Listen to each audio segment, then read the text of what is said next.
نحمدہ و نصلی علی رسولہ الکریم اما بعد فاعوذ باللہ من الشیطان الرجیم بسم اللہ الرحمن الرحیم یا ایہا الذین آمنوا کتب علیکم الصیام کما کتب علی الذین من قبلکم لعلکم تتقون وقال عز وجل شہر رمضان الذی انزل فیہ القرآن ھدی للناس وبینات من الھدی والفرقان فمن شہد منکم الشہر فلیصم ومن کان مریضا او علی سفر فعدۃ من ایام اخر یرید اللہ بکم الیسر ولا یرید بکم العسر وَلِتُكْمِلُوا الْعِدَّةَ وَلِتُكَبِّرُوا اللَّهَ عَلَى مَا هَدَاكُمْ وَلَعَلَّكُمْ تَشْكُرُونَ إِذَا سَأَلَكَ عِبَادِي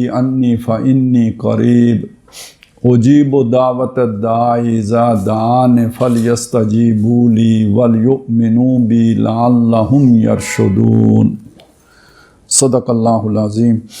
رب اشرح لی صدری ویسر لی امری واحلل عقدۃ من لسانی یفقہوا قولی آمین یا رب العالمین۔ رمضان کے مہینے کی آمد ہے اور رمضان میں جہاں دن کو روزہ رکھا جاتا ہے تو رات کو تراویح کا اہتمام کیا جاتا ہے۔ یہ جو تراویح کا اہتمام ہے یہ اصل میں قیام اللیل کی ہی ایک صورت ہے، یعنی رات کو قیام کرنا قرآن مجید کے ساتھ۔ ابتداءً نبی صلی اللہ علیہ وسلم کو یہ جو قیام کا حکم دیا گیا تھا جس کا ذکر سورۃ المزمل میں آیا ہے، تو یہ نصف رات کا یا ایک تہائی رات کا یا دو تہائی رات کا تھا۔ یا ایھا المزمل قم اللیل الا قلیلا نصفہ او انقص منہ قلیلا او زد علیہ ورتل القرآن ترتیلا۔ اور یہ کھڑے ہو کے آپ نے قرآن کو ٹھہر ٹھہر کر پڑھنا ہے۔ اب بالفرض اگر رات 9 گھنٹے کی ہے تو اس کا مطلب یہ ہے کہ آدھی رات 4.5 گھنٹے کی ہو گئی، اور اگر اس میں آپ نے ایک تہائی رات کی بات کی تو وہ 3 گھنٹے کی ہو گئی، اور 2 تہائی رات جو ہے وہ 6 گھنٹے کی ہو گئی۔ تو یعنی یا تو 3 گھنٹے کھڑے رہیں یا 4.5 گھنٹے کھڑے رہیں یا 6 گھنٹے کھڑے رہیں، یہ نصاب تھا۔ اور پھر کچھ عرصے کے بعد الآن خفف اللہ علیکم، اللہ کی طرف سے تخفیف ہو گئی، اور اس کی مختلف وجوہات بیان کی گئیں کہ یہ تخفیف کیوں کی گئی ہے۔ لیکن یہ کہ رمضان کے ساتھ یہ جو قیام اللیل کا معاملہ ہے تو یہ گویا وہ جو وہاں پہ تخفیف کی گئی تھی اس کو ایک مستقل نظام کی شکل دے دی گئی کہ اب رمضان کی راتوں میں یہ والا نصاب پورا کر لیا کرو۔ اور ویسے تو یہ برابر آتا ہے، حدیثوں میں اگر آپ دیکھیں تو دن کا روزہ رات کا قیام یہ بالکل ہم وزن ہو کے آتے ہیں۔ من صام رمضان ایمانا و احتسابا غفر له ما تقدم من ذنبہ، اور اس کے برابر من قام رمضان ایمانا و احتسابا، صیام روزہ رکھنا اور قیام کرنا۔ تو روزہ جیسے پورے دن کا ہوتا ہے کہ صبح جو ہے نا فجر سحری کے وقت وہ جب حتیٰ تب جو وہ سامنے آ جائے، سفید دھاری ظاہر ہو جائے کالی دھاری سے لے کے، اور ثم اتم الصیام الی اللیل، پھر رات تک اسے پورا کرو۔ تو اسی طرح پھر جب رات پڑ گئی تو اس سے لے کر پھر صبح کی دھاری سفید ظاہر ہونے تک یہ رات کا وقت ہے۔ تو اب قیام تو پھر اسی جیسے دن کا روزہ ہے جو اس کا دورانیہ ہے تو اس کے برابر رکھ کر قیام کا دورانیہ سامنے آئے گا۔ نبی صلی اللہ علیہ وسلم کا جو اپنا معمول تھا، اب یہ چونکہ ہمارے یہاں اختلاف ہے، کوئی 8 تراویحیں پڑھتے ہیں، کوئی 20 تراویحیں پڑھتے ہیں، لیکن یہ کہ یہ بھی روایات سے معلوم ہوتے ہیں کہ یہ آپ صلی اللہ علیہ وسلم نے ساری زندگی میں صرف 3 مرتبہ مسجد میں نماز پڑھی ہے، باقی ان کی انفرادی ہوتی تھی۔ اب تو اجتماعی ہم تراویح پڑھتے ہیں، لیکن نبی صلی اللہ علیہ وسلم کے اپنے دور میں یہ تراویح انفرادی ہوتی تھی، آپ گھر میں پڑھا کرتے تھے۔ اور اس کے بارے میں 20 کی بھی بات آتی ہے، 36 کی بھی آتی ہے، یعنی صرف وہ 20 تک ہی نہیں رکتی، اس سے اوپر بھی چلی جاتی ہے۔ اور لیکن یہ کہ جو آپ نے باجماعت پڑھائی ہیں 3 دفعہ زندگی میں تو وہ 8 ہی پڑھائی ہیں، لیکن یہ کہ وہ تہجد کے وقت یعنی جو آپ کا رات کے پیٹ کا وقت ہے اس وقت پڑھائی ہیں، یہ عشاء کے ساتھ جوڑ کر نبی صلی اللہ علیہ وسلم نے نہیں پڑھائی ہیں۔ وہ تو جو آپ نے جب پڑھائیں 3 دفعہ ہی پڑھائیں، لیکن یہ کہ وہ جو ہمارا عام طور پہ معمول میں جو تہجد کا وقت جسے ہم کہتے ہیں اس وقت میں وہ پڑھائیں۔ یہ تو بعد میں مسلمان اس بات پر مجتمع ہوئے کہ تمام مسلمانوں کے لیے اس وقت اٹھنا جو ہے نا وہ ممکن نہیں ہے، اور اس کو اگر ہم عشاء کے ساتھ جوڑ لیں تو یہ ذرا سہولت ہو جائے گی، سارے مسلمان اس میں شریک ہو جائیں گے۔ تو یہ حضرت عمر رضی اللہ تعالیٰ عنہ کے دور میں دو فیصلے ہوئے، ایک فیصلہ یہ کہ اسے عشاء کے ساتھ جوڑ لیا گیا، اور دوسرا یہ کہ اس کی تعداد کا تعین 20 کر لیا گیا۔ تو یہ دونوں فیصلے اس دور میں ہوئے۔ تو ایک تو یہ ذہن میں رہے، لیکن اس کی جو پیچھے اصل روح ہے وہ قیام اللیل کی روح ہے، اور وہ جو میں نے اچھا تراویح سے اسی لیے کہتے ہیں یہ روحن راحت، یعنی یہ اصل میں وقفے سے پڑھی جائے گی، 4 رکعتیں پڑھیں پھر وقفہ کیا، جس میں ہم تسبیح پڑھتے ہیں آج کل۔ تو یہ وقفہ اصل میں آرام کے لیے، استراحت کے لیے ہے۔ آپ نے 4 رکعتیں پڑھیں، پھر کچھ آپ ریلیکس ہو جائیں، کچھ ذکر کریں، کچھ اور کچھ جو بھی تلاوت کریں یا کچھ بھی کریں، تو اس کے بعد پھر کھڑے ہو کے 4 رکعتیں پڑھ لیں۔ تو یہ تراویح اس لیے کہتے ہیں۔ تو ہم نے ایک تو اسے عشاء کے ساتھ لایا، اور دوسرا جو اس کے درمیان والا وقفہ تھا اسے صرف ایک جو ہے نا وہ دعا، وہ جو تراویح کی دعا جو ہے سبحان ذی الملک والملکوت والی، اس دعا کی حد تک محدود کر لیا۔ وقفہ ہمارا اتنا سارا ہوتا ہے جتنا وہ دعا پڑھنے میں لگتا ہے۔ تو یہ ہم نے وہ ساری جو اس کی فقہی ضرورتیں تھیں وہ تو پوری کر دیں، لیکن وہ جو اس کی اصل سپرٹ تھی وہ نگاہوں سے اوجھل ہو گئی۔ ہمارے اس دور میں آ کے اسے آپ کو پتہ ہے کہ ڈاکٹر اسرار احمد رحمۃ اللہ علیہ کو اللہ تعالیٰ نے توفیق دی، انہوں نے اس طرف توجہ دلائی ہے، تو بہت سارے ان کی اپنی زندگی میں ہی کافی کام پھیل گیا تھا۔ اب تو تقریباً بہت ساری مسجدوں میں اس کا اہتمام ہوتا ہے کہ کچھ خلاصہ بیان کر دیا جائے، کچھ اس طرح تراویح پڑھ لی جائے، لیکن اگرچہ کہ یہ تراویح اس طرح پڑھنے کا معاملہ کم ہے، یہ اتنا زیادہ نہیں ہے، لیکن اصل میں تو اگر اس کو کوئی زندہ کر سکے، ایک مسجد میں 2 بھی اگر جماعتیں ہو جائیں تو کوئی حرج تو نہیں نا، ایک معمول کے مطابق، تاکہ جو لوگ پڑھ کے چلے جائیں تو بے شک چلے جائیں۔ تو اگر اس میں کوئی 10 لوگ ایسے ہیں کہ جو دوسری طرح سے بھی پڑھ سکتے ہوں، ہمت کریں، تو وہاں دوسری جماعت بعد میں نفل ہیں تو بعد میں اگر پڑھ لی، جماعت کر لی، تو یہ کوئی فرضوں کی جماعت جیسی نہیں ہے کہ دوسری جماعت نہیں ہو سکتی۔ خیر، لیکن اس میں اصل جو زور ہے وہ قرآن پر ہے۔ اب یہ جو میں نے آپ کے سامنے آیات پڑھی ہیں، یہ سورہ بقرہ کے 23ویں رکوع کی آیات ہیں، اور اس میں رمضان کے حوالے سے، روزے کے حوالے سے اس کی حکمتیں بیان ہوئی ہیں، احکام بھی بیان ہوئے ہیں۔ میں احکام کی طرف اس وقت نہیں جا رہا، وہ جو اس کی خاص حکمتیں وہ آپ کے سامنے رکھتا ہوں۔ پہلے تو یہ 3 الفاظ سامنے رکھیں۔ عام طور پہ ہمارے ہاں خطبات میں صرف ایک لفظ پہ زور دیا جاتا ہے کہ روزہ آپ پر اس لیے فرض کیا گیا ہے کہ آپ میں تقویٰ پیدا ہو۔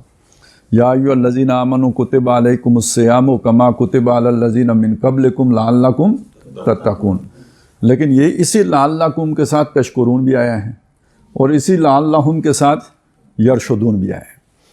تو یہ 3 الفاظ ہیں یہاں پہ جو آئے ہیں، اور سب اسی روزے کے حکم کے ذیل میں ہی آئے ہیں کہ روزے کے نتیجے میں تقویٰ بھی پیدا ہوتا ہے، روزے کے نتیجے میں شکر بھی پیدا ہوتا ہے، اور روزے کے نتیجے میں رشد بھی حاصل ہوتی ہے۔ اب ذرا تھوڑا سا اس کو سمجھ لیتے ہیں، پھر ہم ذرا واپس آئیں گے۔ تقویٰ کیا ہے؟ اس کا ترجمہ ہم کیا کرتے ہیں جی؟ لفظی ترجمہ تو ہوگا بچنا، اور ویسے تو ہم پرہیزگاری بھی اس کا ترجمہ کرتے ہیں۔ تو پرہیزگاری کیوں کرتے ہیں؟ پرہیزگاری اس لیے کرتے ہیں کہ پرہیزگار کون ہوتا ہے؟ جو اللہ کی نافرمانی سے بچے۔ تو بچنے کا جس کے ذہن میں یہ تصور ہے کہ بچنے کا مطلب یہ اللہ کی نافرمانی سے بچنا، وہ کیا ترجمہ کرے گا؟ پرہیزگار۔ اور ایک ترجمہ اور بھی کیا جاتا ہے، تاکہ یعنی ایک مفہوم یہ بھی اخذ کیا جاتا ہے کہ بچنے کا مطلب ہے اللہ کے عذاب سے بچنا۔ اچھا، ان دونوں مفاہیم کو اگر آپ جوڑیں تو کیا مطلب بنے گا؟ یعنی ان میں کوئی بودھ نہیں ہے، ان میں کوئی اختلاف نہیں ہے، یہ صرف لفظی اختلاف ہے، مفہوم ایک ہی ہے۔ کیوں؟ کہ اللہ کی نافرمانی سے بچیں گے تو اللہ کے عذاب سے بچیں گے، اگر نافرمانی سے نہیں بچیں گے تو عذاب کا بھی خطرہ ہوگا۔ تو بچنا بنیادی مفہوم ہے، لیکن اس میں پرہیزگاری والا مفہوم آ جاتا ہے، یعنی اللہ کی نافرمانی سے بچنا، اور پھر آگے یہ کہ نجات حاصل کر لینا، یعنی عذاب سے بچ جانا، یعنی دوزخ سے بچ جانا، یعنی اللہ کی سزا سے بچ جانا۔ یہ دونوں مفاہیم اس کے اندر ہیں، لیکن یہ کہ یہ ایک اصطلاح بھی ہے قرآن مجید کی۔ تقویٰ ایک بڑی بنیادی اصطلاحات میں سے ہے، اور تقریباً ہر صفحے پہ اس کا ذکر مل جاتا ہے، اور بعض آیات میں 2 دفعہ تقوی کا لفظ آیا ہے، بڑی کثرت کے ساتھ اس لفظ کا استعمال ہوا ہے۔ تو اصطلاحاً اس کا معنی کیا ہے کہ یہ دنیا کی زندگی میں چوکس رہنا، چوکنا رہنا، ہوشیار رہنا کہ کہیں غفلت کے نتیجے میں اللہ کی نافرمانی صادر نہ ہو جائے۔ اب یہ جو تصور ہے اس کے پیچھے جو مفہوم پایا جاتا ہے وہ یہ کہ آپ نے گاڑی چلاتے ہوئے احتیاط نہ کی تو ایکسیڈنٹ ہو جائے گا، آپ نے برف پر چلتے ہوئے خیال نہ رکھا تو پھسل جائیں گے۔ اسی طرح اس زندگی کے اندر اگر آپ نے پوری توجہ نہ رکھی تو گناہ ہو جائے گا۔ اگر آپ گناہ سے بچنا چاہتے ہیں تو چوکنا رہنا ہوگا، چوکس رہنا ہوگا، ہوشیار رہنا ہوگا، تیار رہنا ہوگا تاکہ اپنے آپ کو سنبھال سکیں۔ ذرا سا پھسلیں تو گرنے سے پہلے اپنے آپ کو قابو کر، اگر پہلے سے تیار ہوں گے تو آپ کر لیں گے، نہیں تو آپ کو سمجھ بھی نہیں آئے گی، آپ گر جائیں گے۔ تو اسی طرح گاڑی کا بھی ہوتا ہے، اگر پہلے سے احتیاط ملحوظ رکھیں گے تو گاڑی کنٹرول میں رہے گی، اور اگر آپ کہیں اوور سپیڈنگ کر رہے ہوں تو پھر جب گاڑی بے قابو ہوتی ہے تو کیا وہ اخبار میں خبر تو یہی لگتی ہے نا کہ ڈرائیور کے قابو سے باہر ہو کر کھائی میں گر گئی۔ تو گمراہیوں کی کھائی میں بھی بندہ اسی طرح گرتا ہے، غافل ہو کے گرتا ہے۔ تو گویا اصل میں اب پھر تقویٰ کا مفہوم کیا بنا؟ چوکنے رہو، ہوشیار رہو، یا یہ کہ اللہ کا لحاظ رکھو، اللہ کا پاس رکھو۔ تو یہ اب اس کے اندر اصل میں یہ اضافی معنی شامل ہو گیا جب آپ اسے اصطلاحاً دیکھیں گے کہ دنیا میں چوکس رہنا، ہوشیار رہنا کہ کہیں نافرمانی ہو نہ جائے۔ اب یہ جو میں نے آپ کے سامنے تعریف رکھی ہے، اس کو اگر آپ حضرت عمر رضی اللہ تعالیٰ عنہ کی مجلس میں جس ڈیفینیشن کو پسند کیا گیا تھا اس کی طرف جائیں تو اس کے ساتھ یہ جڑ جائے گا کہ گویا کوئی شخص جنگل میں سفر کر رہا ہو اور اس کے خاردار جھاڑیاں ہوں دائیں بائیں آگے پیچھے، اور وہ اپنا دامن بچا کے کہ مبادا کسی کانٹے دار جھاڑی کے ساتھ میرا دامن الجھ نہ جائے، تو جو اسے احتیاط کرنی پڑے گی اور پاؤں رکھنا پڑے گا کہ کہیں کسی کھڈے میں نہ گر جائے۔ تو یہ جو روش ہے نا، جو بندہ اس طرح بچ کے چل رہا ہوگا تو وہ گویا تقویٰ کا طرز عمل اختیار کیا ہوا ہے۔ تو اب اس پر اگر آپ قیاس کریں تو یہ میرے والی تعریف کی آپ کو سمجھ آ جائے گی کہ دنیا میں ہر وقت جیسے اس آدمی کے دامن کے کانٹوں میں الجھنے کا خطرہ ہے، ایسے ہی آدمی کا گمراہی یا برائی کی طرف جو ہے میلان کا خطرہ ہے۔ تو اس سے جیسے وہ اپنے آپ کو بچاتا ہے ایسے اپنے آپ کو بچا کے رکھنا ہوگا، تو تب بچیں گے، نہیں تو ملوث ہو جائیں گے۔ پتہ بعد میں لگے گا، کام ہو چکا ہوگا تو، اور دیر نہیں لگے گی ملوث ہوتے ہوئے۔ تو یہ تقویٰ کا مفہوم ہے۔ اب اس کے بارے میں یہ کہ یہ روزے کے نتیجے میں پیدا ہوتا ہے۔ یا ایھا الذین آمنوا، اے وہ لوگوں جو ایمان لائے ہو، کتب علیکم الصیام، تم پر روزہ رکھنا فرض کیا گیا ہے، کما کتب علی الذین من قبلکم، جیسے فرض کیا گیا تم سے پہلوں پر، لعلکم تتقون، تاکہ تم یہ جو میں نے ابھی بیان کیا یہ ہو جاؤ، پرہیزگار ہو جاؤ یا بچ جاؤ۔ تو روزے کے نتیجے میں یہ کیسے ہوتے ہیں؟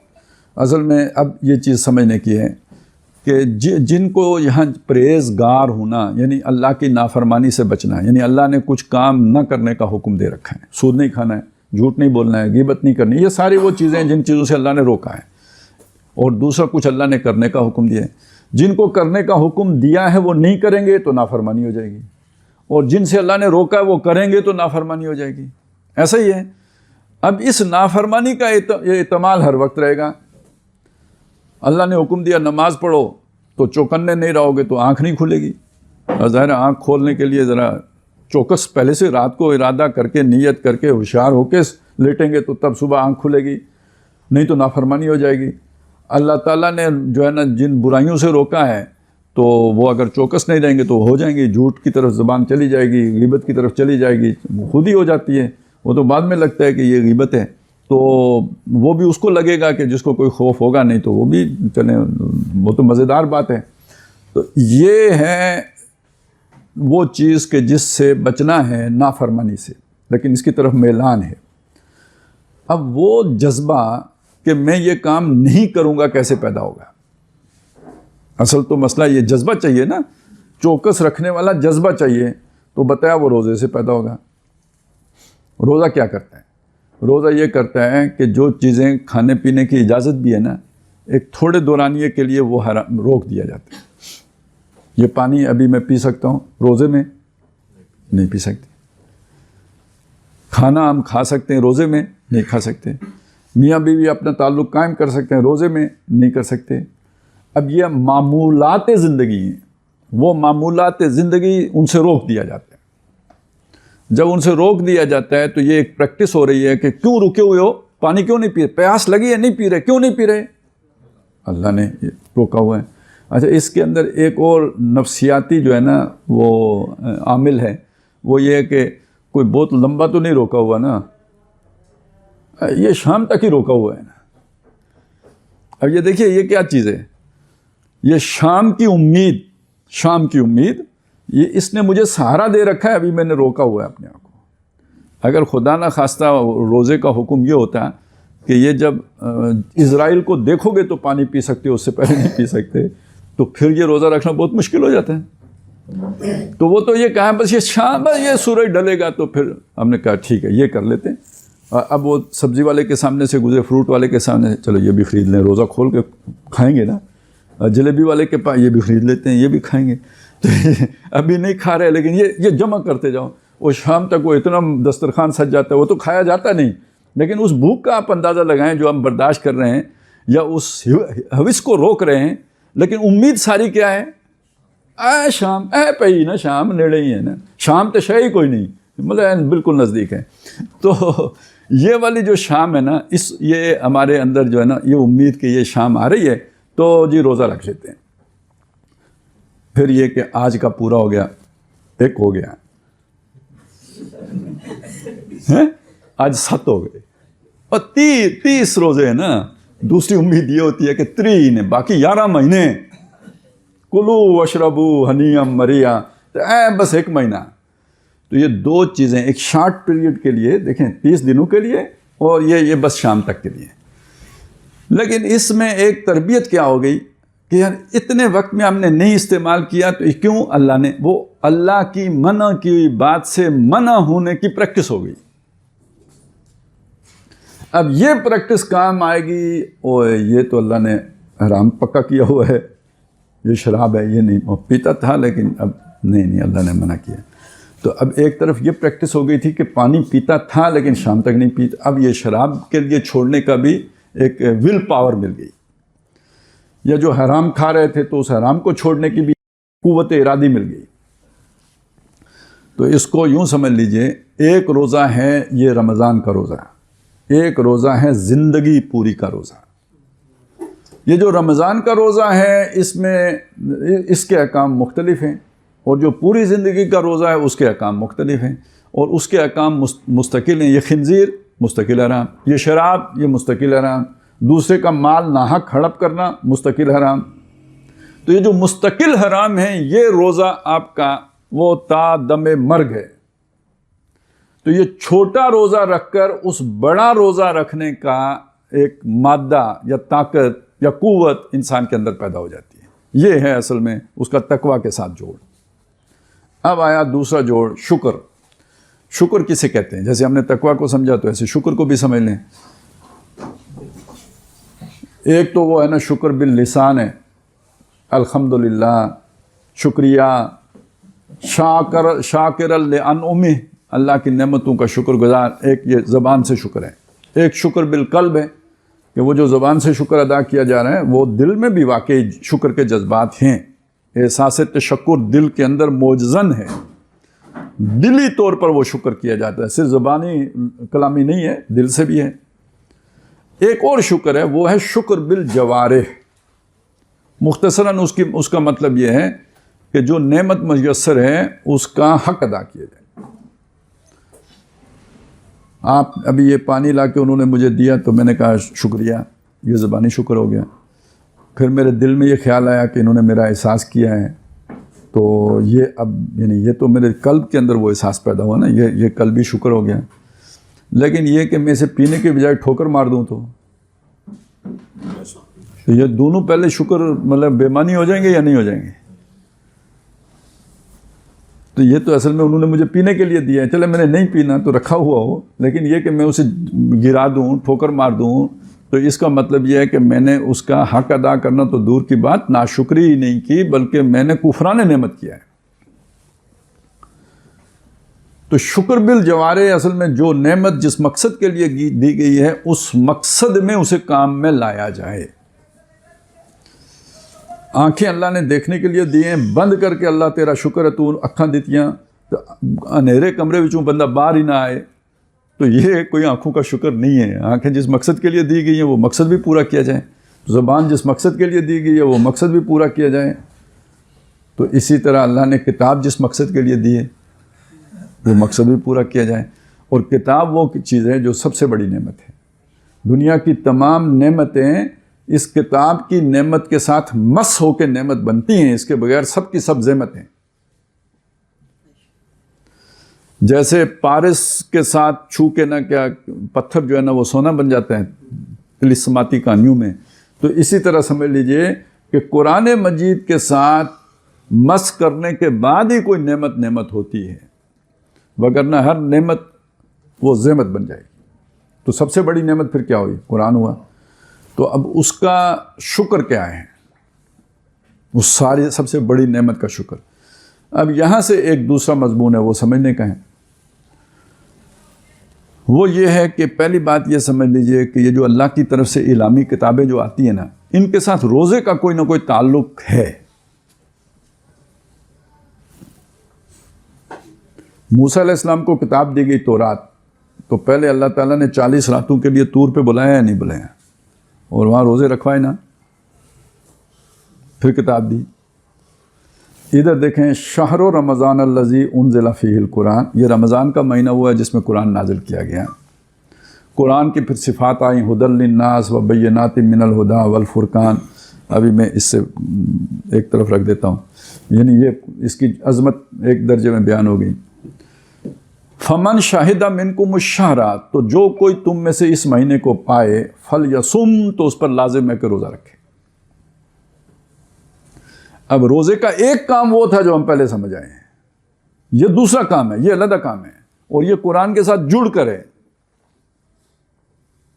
وہ پہلے والا مقصد وہ بغیر قرآن کے وہ ویسے بھی حاصل ہو سکتے. جو بھی روزہ رکھے گا اس کے اندر وہ ول پاور پیدا ہو جائے گی. یہ جو شکر والی بات ہے یہ قرآن کے ساتھ جڑ کر ہے, اس کے بغیر نہیں ہے. اور اس میں ایک تھوڑی سی بات چلیں ذیلی طور پہ میں سوچ رہا تھا, یہ چونکہ پچھلے دنوں وہ ہمارے ہاں 14 شعبان گزری ہے, تو اس پہ وہ شب برات اور بعض بارات کہتے ہیں, تو وہ اس طرح کے جو تصورات ہیں. تو اس میں ایک بات یہ سمجھ لیجئے کہ جو شب قدر ہے, جو لیلۃ القدر ہے, جو لیلہ مبارکہ ہے, یہ ایک ہی رات ہے, اور یہ رمضان میں ہے, یہ رمضان سے باہر نہیں ہے. موٹی بات تو یہ سمجھ لیں. کیوں؟ قرآن کب نازل ہوا؟ رمضان میں نازل ہوا. دوسری جگہ پہ کیا کہا؟ انا انزلناہ فی لیلۃ القدر, ہم نے اسے ایک قدر والی رات میں اتارا ہے.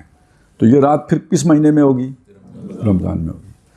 دوسری جگہ کیا فرمایا؟ انا انزلناہ فی لیلۃ مبارکۃ انا کنا منذرین, ہم نے اسے ایک برکت والی رات کو اتارا ہے, ہم خبردار کرنے والے ہیں. تو یہ رات کدھر ہوگی؟ یہ وہی جو لیلۃ القدر ہے, وہی لیلہ مبارکہ ہے. اچھا, اب دوسری بات, فیصلے ہوتے ہیں اس رات کو. دوسری بات یہی ہے نا, اس رات کو فیصلے ہوتے ہیں. تو وہ یہاں پہ اس سورہ دخان کی اس آیت کی اگلی آیت کی ہے, فیہا یفرق کل امر حکیم, اسی رات کو فیصلے ہوتے ہیں. تو وہ جو فیصلوں والی رات ہے, جو اگلے سال کا پورا پلان چاک آؤٹ کیا جاتا ہے, وہ بھی اسی رات کی بات ہے, وہ کوئی علیحدہ رات نہیں ہے.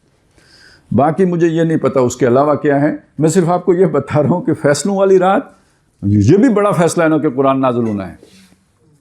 فیصلے کیے جانے والی رات بھی, قرآن نازل کیے جانے والی رات بھی ایک ہی ہے. نمبر 2, یہ رات رمضان میں ہے, رمضان کے باہر نہیں, کیونکہ وہ رمضان کا ذکر آ گیا کہ قرآن اس مہینے میں نازل ہوا اور ایک رات میں نازل ہوا. اور یہ بھی اصل میں انزال ہے, یعنی یہ کہ لوح محفوظ سے سمائے دنیا پہ نازل ہوا. زمین پر تو 23 سالوں میں اترا ہے, ایک رات میں نہیں اترا ہے, زمین پر 23 سالوں میں آئے. تو وہ لوح محفوظ سے سمائے دنیا پر جس رات کو اترا ہے وہ لیلہ مبارکہ ہے یا لیلۃ القدر ہے. اور یہ وہی رات ہے جس رات اگلے سال کے سارے فیصلے فرشتوں کے حوالے کر دیے. یفرق, فیصلے تو اللہ نے تو ہمیشہ سے کیے ہوئے ہیں, اس کے علم قدیم میں, لیکن وہاں سے دیے جاتے ہیں، جیسے ہوتا ہے نا 1 سال کا پورا پلان کسی کے حوالے کر دیں، یفرقو جدا کیے جاتے ہیں، جیسے کوئی ورقہ پھاڑ کے کسی کے حوالے کرتے ہیں، تو وہ یہ رات ہے جب فرشتوں کے حوالے کر دیے جاتے ہیں۔ تو یہ تو خیر ایک ذیلی مقصد تھا۔ اب آ جائیں اس چیز کی طرف کہ یہ جو رمضان کا پروگرام، اب اس کا تعلق اصل میں شکر کا تعلق اب تراویح کے ساتھ جڑے گا، کیونکہ یہ جو رمضان میں قرآن اترا تو قرآن دن کو تو نہیں پڑھا جاتا نا، قرآن تو رات کو پڑھا جائے گا، قیام اللیل ورتل القرآن ترتیلا۔ تو اب یہ دونوں ملیں گے، یعنی دن کا روزہ اور رات کا قرآن کے ساتھ کھڑے ہو کے قیام کرنا، یہ دونوں چیزیں مل کر تو انسان کے شکر کے جذبے کو جلا بخشیں گی۔ یہ شکر کا جذبہ پیدا کہاں ہوتا ہے؟ دل میں، دل کا جذبہ ہے نا۔ جب ہم کہتے ہیں نا انسانی روح کے جو وظیفے ہیں تو اس میں شدید محبت بھی اور شدید شکر کا جذبہ بھی، یہ تو دل کا ہے نا۔ من لم یشکر الناس لا یشکر اللہ، جو لوگوں کا شکر گزار نہیں ہوتا وہ اللہ کا بھی نہیں ہوگا، کیونکہ اس کے اندر گویا وہ مادہ ہی ختم ہو گیا۔ تو وہ یہ دل کا جذبہ ہے، امڑتا ہے دل سے۔ قرآن کیا کرتا ہے؟ قرآن مجید اصل میں دل کی صفائی کرتا ہے، اور یہ 3 قسم کی صفائی ہے۔ ایک لفظ ہم بولتے ہیں تزکیہ نفس، اور اس کو ہم نکالتے ہیں ادھر سے فالہمہا فجورہا و تقواہا قد افلح من زکاہا، وہاں سے لیتے ہیں، لیکن یہ تزکیہ نفس محدود معنی دیتا ہے۔ قد افلح من زکاہا، وہ جو نفس ہے وہ زیادہ جامع معنی رکھتا ہے، وہ میں آپ کے سامنے رکھوں۔ وہاں نفس کے اندر 3 معنی شامل ہیں، نفس یعنی نفس امارہ جسے کہتے ہیں وہ بھی اس میں شامل ہے، اس کے بعد انسان کا قلب بھی اس میں شامل ہے، اور اس کے بعد انسان کی روح بھی اس میں شامل ہے۔ تینوں کو جس نے سنوارا، سنبھال کے رکھا یا صحیح رخ پر پروان چڑھایا، وہ کامیاب ہوا۔ اور ان تینوں کا آپس میں ربط و تعلق کیا اسے سمجھ لیں۔ نفس امارہ وہ ہے برائی کا حکم کرنے والا، مطلب کیا؟ جو انسانی جبلتیں ہیں جن کے اندر ٹینڈنسی ہے برائی کی طرف جانے کی، ان سے ہوشیار رہیں، وہ جو میں نے تقوی والی بات کی تھی۔ تو یہ جو تقوی والا تعلق ہے نا، یہ اس نفس کی خواہشات کو قابو میں رکھنے کی بات ہے۔ وَأَمَّا مَنْ خَافَ مَقَامَ رَبِّهِ وَنَهَى النَّفْسَ عَنِ الْهَوَىٰ،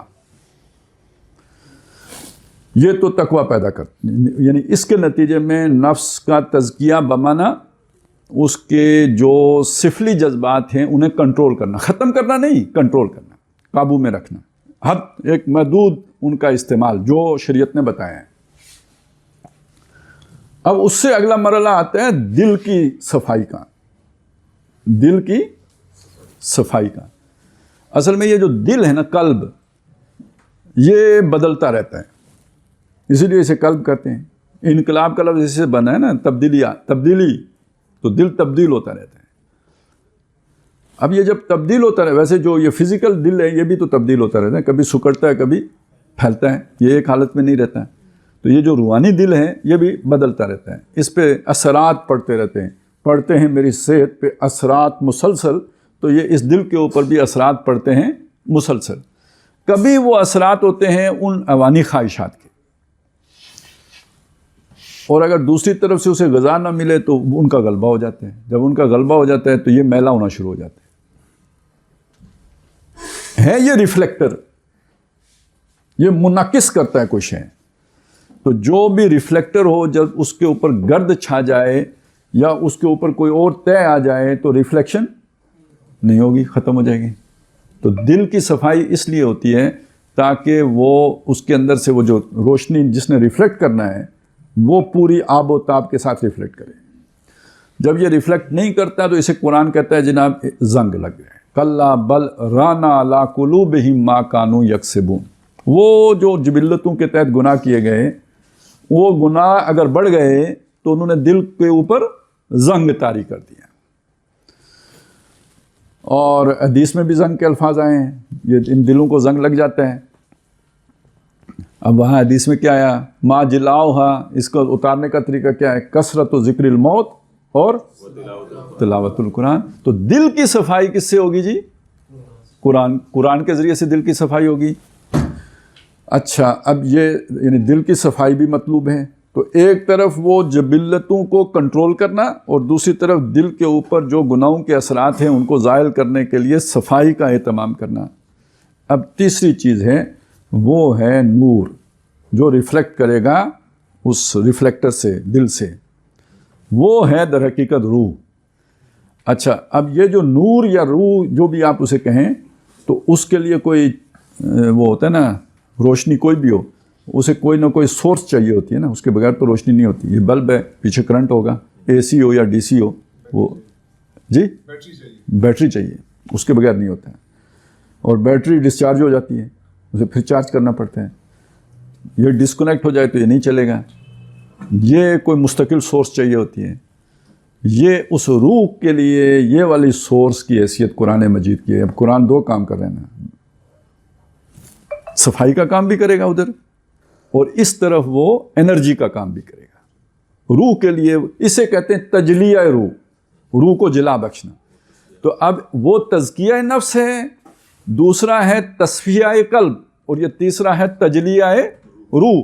یہ تینوں مل کے وہ تزکیہ بنتا ہے جس کا ذکر سورہ شمس میں آیا ہے۔ وہ جب دل کو جو ہے نا وہ صفائی ہو جائے، روح کو جلا مل جائے، نفس کا تزکیہ ہو جائے، تو اب جو شے آپ کے اندر سے ابھر کے آئے گی وہ محبت الہی اور شکر ہے، شکر کا جذبہ ہے۔ اور عبادت اصل میں اس شکر کا نتیجہ ہے، یعنی شکر کا اظہار، یہ جو پرستش کے طور طریقے، آپ کسی کے پہلے مطلب اس کی محبت میں گرفتار ہوں گے، اور محبت کا وجہ یہ اس کے احسانات ہیں، وہ احساس تشکر ہے۔ جب تشکر پیدا ہوا تو اس کے یعنی عام طور پہ ہمارا یہ ہے کہ حل جزاء الاحسان الا الاحسان، جس نے احسان کیا بدلے میں احسان کرو، شکر کا طریقہ یہ ہے۔ لیکن اللہ کے احسان کا کیا جواب دیں گے؟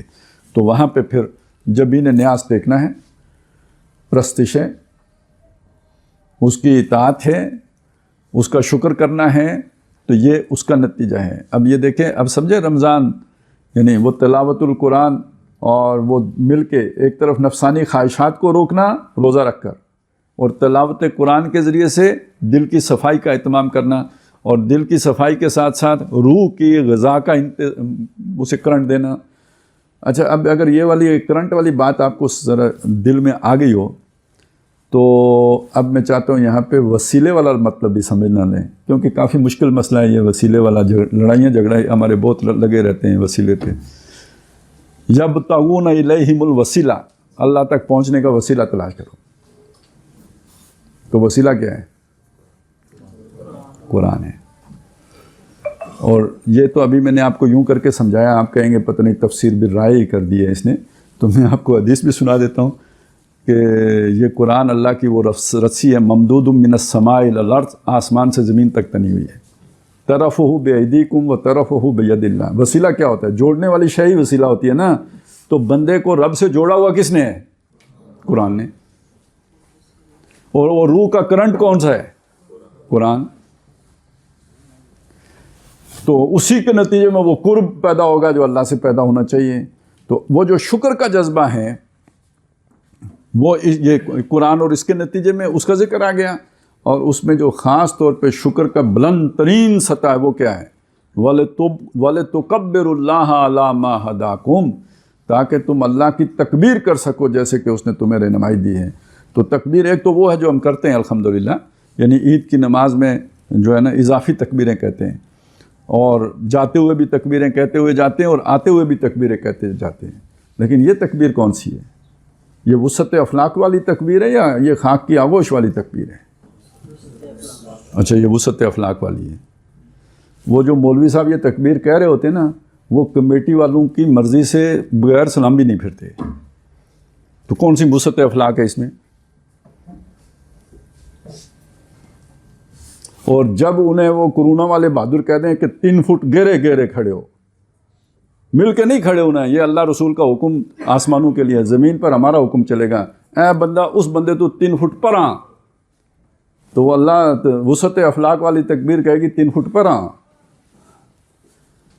یہ وسعت افلاک والی تکبیر نہیں ہے، یہ خاک کی آغوش والی تکبیر ہے، یہ منہ زبانی تکبیر ہے۔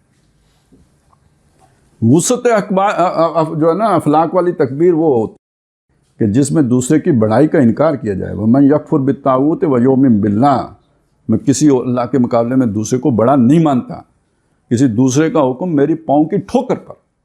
اللہ سب سے بڑا ہے، اس کا حکم سب سے بڑا ہے، اور اللہ کے حکم کے مقابلے میں کسی کے حکم کی کوئی اہمیت نہیں ہے. یہ تکبیر جو ہے نا یہ قربانی مانگتی ہے.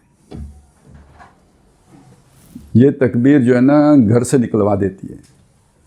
یہ تکبیر برادری سے بے دخل کر دیتی ہے. یہ تکبیر ہجرت پہ مجبور کر دیتی ہے. یہ تکبیر آگ میں چھلانگ لگانے پہ مجبور کر دیتی ہے. تو جب تک یہ قربانی کا مادہ نہیں ہے تو اس وقت تک در حقیقت تکبیر آفاقی تکبیر نہیں ہے. تو شکر کا اصل تقاضا یہ ہے کہ آدمی اپنے آپ کو اللہ کی خاطر ان صلاتی و نسکی و محیای و مماتی للہ رب العالمین. اصل دین تو ہے یہ. قل اننی ہدانی ربی الی صراط مستقیم دینا قیما ملت ابراہیم حنیفا وما کان من المشرکین قل ان صلاتی و نسکی و محیای و مماتی للہ رب العالمین. تو یہ آپ سمجھ لیجیے یہ والا جذبہ کہ میں اللہ کے لیے اپنا سب کچھ قربان کر دوں، یہ صرف تب پیدا ہوگا اس کے اندر کہ جب اس کے وہ شکر اپنے عروج کو پہنچے گا. اور اصل شکر ہے یہ، وہ شکر بالجوارے اصل میں یہ ہے. عبادت بھی اس کے لیے ہے، اس کے لیے تیار ہونا ہے. اچھا اب آ جائیں جناب اگلی بات، رشد کیا ہے. شکر کے ساتھ جو دوسرا جذبہ پیدا ہوتا ہے اس عمل کے نتیجے میں وہ ہے محبت الہی. تو محبت وصال مانگتی ہے، ملاپ، وصل، فراق اور وصال یہ دو ہے نا. لہذا اگلی بات ہے ہی یہ کہ وہ طلب پیدا ہو گئی. وَإِذَا سَأَلَكَ عِبَادِي عَنِّي فَإِنِّي قَرِيبٌ أُجِيبُ الدَّعْوَةَ الدَّاعِ إِذَا دَعَانِ. یہ اللہ کا قرب کا متلاشی ہو گیا. اب وہ تو وسیلہ پہلے ہی آ گیا، وہ میں نے بتا دیا کہ اس تک پہنچانے والا بھی کون ہے، وہ درمیان کا سرا کون سا ہے، وہ ڈوری کون سی ہے. تو وہ تو یہ کتاب ہے. اور آخر میں آیا کہ یہ مقام رشد ہے اصل میں، لعلہم یرشدون، تاکہ وہ راشد ہو جائیں. یہ رشد کیا ہے، اس کا ترجمہ جو لوگ کرتے ہیں کیا پڑھتے ہیں آپ، اس کا کیا ترجمہ کیا ہوا ہے؟ ہدایت بھی ترجمہ، اور کیا ترجمہ کیا جاتا ہے؟ نیک راہ بھی ترجمہ کیا گیا ہے، ہدایت بھی ترجمہ کیا گیا ہے. میں نے یعنی دیکھیں نا ہدایت کو بھی، تو ہدایت کون سا کوئی انگریزی کا لفظ ہے، وہ بھی عربی کا ہے، ٹھیک ہے نا. اور اصل جو چیز ہے نا، ایک سورہ جن میں یہ لفظ آیا ہے اور وہاں پہ اس کا ترجمہ جو کیا ہے شیخ الہند نے، وہ بڑا عجیب ترجمہ کیا ہے. میں پہلے وہ آیت آپ کو سنا. وہ جنوں سے بات ہو رہی ہے تو وہ کہہ رہے ہیں کہ انا منا المسلمون و منا القاسطون فمن اسلم فاولئک تخروا رشدا. تو جو اسلام لے آیا، جس نے گردن جھکا دی اللہ کے آگے، تو وہاں پہ انہوں نے ترجمہ کیا اس نے نیک راہ کی اٹکل کر لی. اٹکل کیا ہوتا ہے؟ سیکھنا. اس نے نیک راہ سیکھ لی نہیں کہا انہوں نے. دیکھیں نا، سیکھنا ہی اگر ہو تو سیکھنا بھی تو کہہ سکتے ہیں. انہوں نے یہ نہیں کہا نیک راہ سیکھ لی، حالانکہ یہ ترجمہ بالکل ٹھیک ہوتا ہے. اٹکل کے اندر اصل میں مہارت کا تصور موجود ہے. یہ پرانے اردو ہے اور دیہات میں شاید اب بھی ہماری طرف تو استعمال ہوتا تھا. اب تو خیر جب سے انگلش میڈیم کھلے تو ساری گڑبڑ ہو گئی ہے، لیکن یہ پرانا لفظ ہے، اٹکل کا لفظ استعمال ہوتا ہے. ہاں میرے کوئی کام نہیں آتا تو اس کی اٹکل نہیں ہے. ٹھیک، ہاں نویں اٹکل سیکھی ہے کوڑا. تو یہ اصل میں دیکھیں ایک آدمی ہے نا جو نئی ڈرائیونگ کرتے ہیں، تو وہ جب گیئر کی طرف متوجہ ہوگا تو ادھر ایکسیلیٹر پہ پمپ بڑھا دے گا، وہ ایکسیلیٹر کی طرف توجہ دے گا تو ادھر گیئر نکال دے گا. کبھی اس گاڑی اس کی ادھر جا رہی ہوگی، اس کو کوئی سمجھ نہیں آتی کیا کروں. وہی بندہ مہینے، 1.5 مہینے، 2 مہینے کی پریکٹس کے بعد، یعنی جب اسے ڈرائیونگ کی اٹکل آ جاتی ہے، تو اب وہ جناب ڈرائیوروں کی بات ہے، ادھر سے گاڑی چلا رہا ہوگا، ادھر سے موبائل سن رہا ہوگا، ادھر سے سگریٹ نکال رہا ہوگا، ادھر ماچس کی ڈبیا چلا رہا ہوگا، سارا کچھ وہ کر رہا ہے. اور یہ ہم نے نوجوانوں کو مطلب موٹر سائیکل پہ بیٹھے اور ساتھ میسج کر رہے ہیں. ٹھیک ہے نا، یہ اٹکل ہے. ٹھیک ہے نا، یہ اب عام بندے کے بس کی بات نہیں ہے. تو دین کا ایک رتبہ تقویٰ ہے، اس کے لیے چوکنا رہنا ہوگا، ہوشیار رہنا ہوگا. اب وہ جس نے ڈرائیونگ نئی سیکھی ہے اسے ہوشیار، چوکنا، چوکس، اور جسے اٹکل آ گئی ہے وہ ٹیلی فون کرتے ہوئے بھی صحیح چلائے گا. یہ ہے رشد. اب آپ کو سمجھا جی راشد، میں راشد میناس کی نہیں بات کر رہا، وہ جو خلیفہ راشد ہوتا ہے اس کی بات کر رہا ہوں. یعنی جب نیک کام بے تکلف آپ کرنا شروع ہو جائیں، اس کے لیے آپ کو زور نہ لگانا پڑے. تو اگر اس کا پہلا درجہ تقویٰ ہے تو آخری درجہ تو اس کام کو بے تکلفی سے سر انجام دینا ہو گیا نا. تقویٰ میں تکلف ہے، زور لگانا پڑے گا، ہوشیار رہنا پڑے گا، چوکنا رہنا پڑے گا. اور رشد تک جو ہے نا اب بے تکلفی آ گئی، اتنی مہارت ہو گئی ہے. اب دوسری طرف تکلف کرنا پڑے، گناہ کرنے کے لیے تکلف کرنا پڑے گا. نیکی کے راستے کی اٹکل آ گئی ہے. ٹھیک ہے جی. فمن اسلم فاولئک تخروا، یعنی اصل میں تخروا کیا ہے؟ یہ حریت سے بنا ہے. رکاوٹ کے مقابلے میں جو ہو نا، رکاوٹ عبور کر کے آزادی حاصل کر لینا. تو رکاوٹیں ہماری یہ نفسانی خواہشات کی رکاوٹیں، رکاوٹیں پریکٹس نہ ہونے کی رکاوٹ، یہ ساری رکاوٹوں سے آزادی حاصل کر کے بلا تکلف وہ کام جب آپ کرنا شروع ہو گئے، یہ رشد ہے. تو اب آپ دیکھیے کہ یہ روزہ اور یہ قرآن مل کے آپ کو یعنی کہاں سے کہاں پہنچا سکتے ہیں. اتنی بڑی اپرچونٹی ہو پھر بندہ اس سے فائدہ نہ اٹھائے.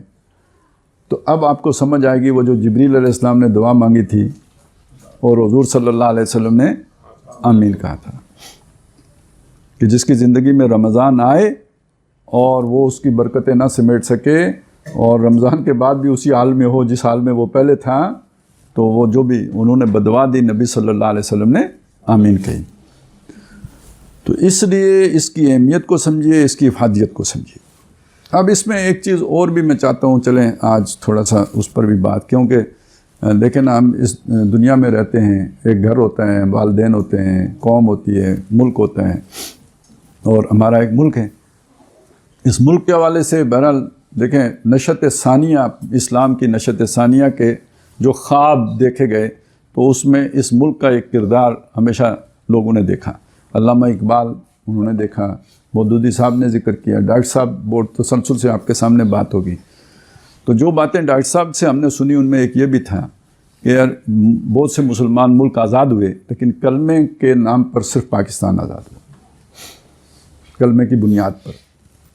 دوسری بات یہ ہے کہ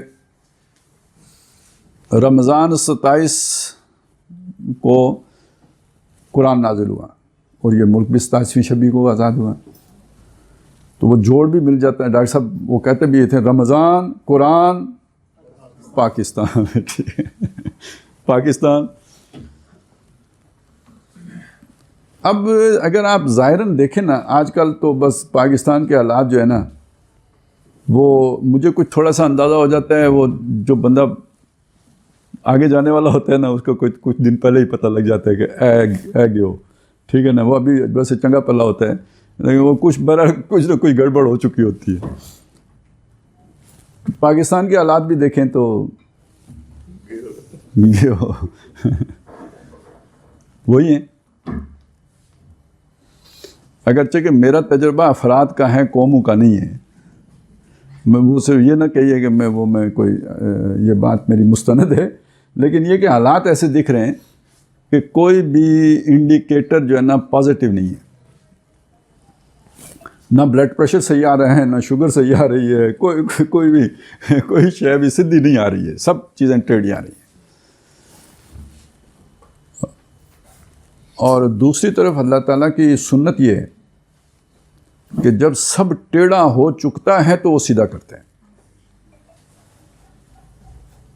بہت ساری مثالیں. لیکن سورہ یوسف ہی کو اگر آپ سامنے رکھیں نا، حتیٰ اذا استیأس الرسل، یہاں تک کہ جب رسول بھی حالات سے کو دیکھ کر ایک طرح سے ان کے اوپر مایوسی کے بادل چھانے لگتے ہیں، احتیاط کے ساتھ ترجمہ کر رہا ہوں، تو وَظَنُّوا أَنَّهُمْ قَدْ كُذِبُوا، اور انہیں بھی وسوسے کے درجے میں گمان آنے لگتے ہیں کہ جو پتہ نہیں ان سے وعدے کامیابی کے اور نصرت کے کیے گئے تھے وہ اسی طرح تھے جیسے ہم نے سمجھا، یا وہ کوئی ہمیں سمجھنے میں غلطی لگ گئی. اس حد تک حالات جب خراب ہو چکے ہوتے ہیں، جاءہم نصرنا، تو ان کو پہنچی ہماری مدد.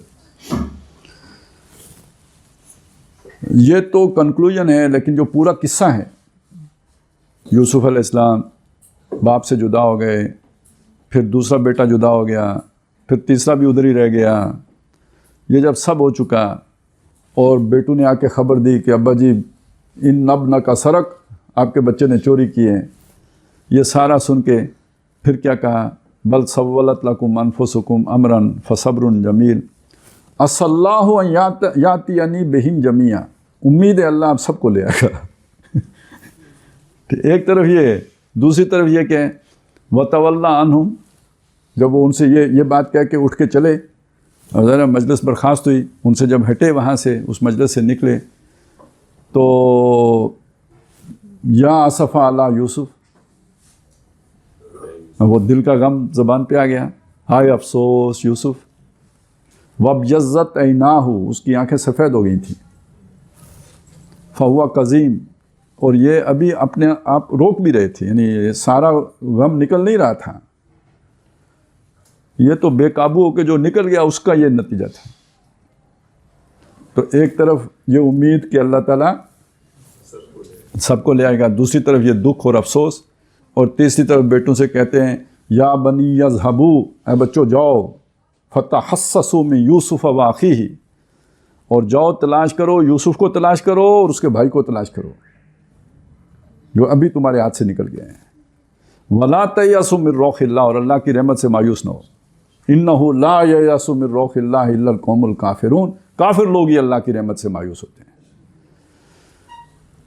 تو یہ جو ہمارے سامنے یہ جو انڈیکیٹرز ہیں نا، تو اس یعنی ایک ظاہری انڈیکیٹرز ہیں جو میں نے وہ جو سارے نیگیٹو ہیں. ایک یہ ہیں، یہ 27ویں شب کو بنا، کلمے کی بنیاد پر بنا، ٹھیک ہے. اب یہ جو وہ اچھا پھر یہ کہ ابھی بھی گئے گزرے دور میں بھی ایسے لوگ ہیں کہ جن سے دنیا خطرہ محسوس کرتی ہے کہ یار یہ کہیں اوپر آ گئے تو مسئلہ نہ بن جائے، اس لیے مختلف پروجیکٹ لانچ کر کے ان کو حساب کتاب میں رکھا جاتا ہے. تو حالات مایوسی والے، لیکن یہ والے جو پازیٹیو انڈیکیٹرز ہیں ان سے وہ امید پیدا ہوتی ہے، لا تیأسوا من روح اللہ، ان حالات میں بھی اللہ کی رحمت سے مایوس نہ ہو. باقی جو مایوس ہوں گے اور وہ ویزے لگوا لیں گے ابھی اگلے باقی دنوں میں جو رہ گئے ہیں، کیونکہ آگے ہو سکتا ہے اس سے بھی زیادہ خطرناک حالات آ جائیں، تو پھر لوگ دوڑیں گے نا. اچھا جنہوں نے ابھی نہیں لگایا ہو سکتا ہے وہ بھی کل لگا لیں، تو پیچھے تو وہ مجبور و مقہور و بے بس و لاچار رہ جائیں گے کہ جو کہیں جا نہیں سکتے، یا وہ کہ جن کو پتہ ہے کہ کہیں جانا نہیں ہے، جا بھی سکتے ہوں لیکن جانا نہیں ہے، کہ یہ وہ جگہ ہے کہ جہاں سے اسلام کی نشت ثانیہ کا آغاز ہونا ہے. اچھا وہ بھی کیسے ہوگا؟ یہ زمانہ وہ زمانہ تو نہیں ہے کہ کوئی لوگ جو ہے نا کسی مولوی صاحب کے اوپر جمع ہو جائیں کہ ہمارا خلیفہ راشد جو ہے وہ مولانا فضل الرحمان صاحب ہیں. یہ ہو سکتے ہیں؟ عمران خان مان لے گا؟ نہیں. ویسے اچکزئی کا تو مان لیا اس نے، لیکن مولانا کا نہیں مانے گا. یا یہ کہ کیا نام ہے ادھر والوں کا، یا مولانا فضل الرحمان مان لیں کہ عمران خان خلیفہ راشد ہو سکتے ہیں. اگر تنظیم اسلامی جماعت اسلامی مان بھی لیں تو مولانا فضل الرحمان تو نہیں مانیں گے. تو اصل میں جو بات جس کی طرف میں اشارہ کرنا چاہ رہا ہوں کہ جس چیز پر سارے متفق ہو سکتے ہیں نا وہ اللہ کی کتاب ہے. آپس میں ایک دوسرے پر متفق نہیں ہو سکتے. اچھا یہاں یہ بات نوٹ کیجئے، جب ہم کہتے ہیں اب خلافت راشدہ نہیں آ سکتی تو کیوں کہتے ہیں؟ وہ جو راشدین تھے وہ محمد رسول اللہ نے تیار کیے تھے. اب اگر کسی کے اندر وہ رشد پیدا بھی ہوگی اس درجے کو تو نہیں پیدا ہو سکتی جن کے اندر نیکی بے تکلف ہو. آج اگر رمضان کی 27ویں شب تک محنت کر کر کے تو وہ آ بھی گئی تو شوال کی اگر 10 تاریخ تک بھی مطلب پیٹرول موجود رہے گاڑی میں تو بڑی نعمت ہے. 11ویں تاریخ کو تو پھر مطلب آہستہ آہستہ ریورس لگ جاتا ہے. اور اگر فرسٹ رمضان تک تقوی ہی رہ جائے تو بھی بڑی بات ہے. رشد تو بہت بڑی اونچی چیز ہے. یہ ہمارا دور ہے، یہ اور چیز ہے. اس میں وہ رشد والی بات کو چھوڑ دیں. ہاں اللہ کی کتاب کو وہ مقام مل جائے، امام اس کو وہ لیڈرشپ وہ حیثیت مل جائے، اور یہی وہ در حقیقت جسے کہتے ہیں نا لیڈری کا اہل بھی ہے. اور یہ وہ کردار پیدا کر دیتا ہے کہ جو لومڑی والی چلاکی نہیں دیتا بلکہ بہادری اور فقر اور بے نیازی عطا کرتا ہے. تو اب یہ دیکھیے کتنا کچھ، یعنی ایک تو وہ دینی اعتبار سے دیکھیں تو تقویٰ سے لے کے رشد تک، اور دنیاوی اعتبار سے دیکھیں جس ملک میں ہم پائے جاتے ہیں، جس کے ہم شہری ہیں، اس کی جو ایک خصوصی نسبت اس کتاب کے ساتھ ہے، اور جس کے ہمیں توقع ہے کہ کبھی نہ کبھی روبہ عمل آئے گی. تو جب ہم قرآن کی خدمت کرتے ہیں یا قرآن سے جڑتے ہیں تو در حقیقت ہم بیک وقت یہ سارے جو ہے نا امور انجام دے رہے ہوتے ہیں. وہ ملک و قوم کی بھی ایک خدمت کا کام ہے، اپنی دینی ذمہ داریاں ادا کرنے کا بھی کام ہے، امت کی حیثیت سے جو ذمہ داری عائد ہوتی ہے کہ اس کتاب کو دوسروں تک پہنچاؤ وہ بھی ہے. تو یہ موقع اگر ہمیں ملے تو ہمیں اسے مس تو نہیں کرنا چاہیے، کسی صورت نہیں مس کرنا چاہیے. اگرچہ کہ میں اس دفعہ آپ کو مس کروں گا، یہاں تو نہیں ہوگا، وہ لاہور والوں نے کیا ہے. اور باقی یہ بھی ہے کہ آپ کے وہاں پہ اگر کوئی ساتھی ہوں، جاننے والے ہوں، دوست احباب ہوں، انہیں بتائیں، ضرور بتائیں. یہ اچھی کوئی لوکیشن ہے، مجھے تو نہیں معلوم، لیکن یہ کہ جوہر ٹاؤن ہے اور شوکت خانم ہسپتال کے کہیں قریب یہ جگہ ہے. اور پتہ نہیں کیا توپیز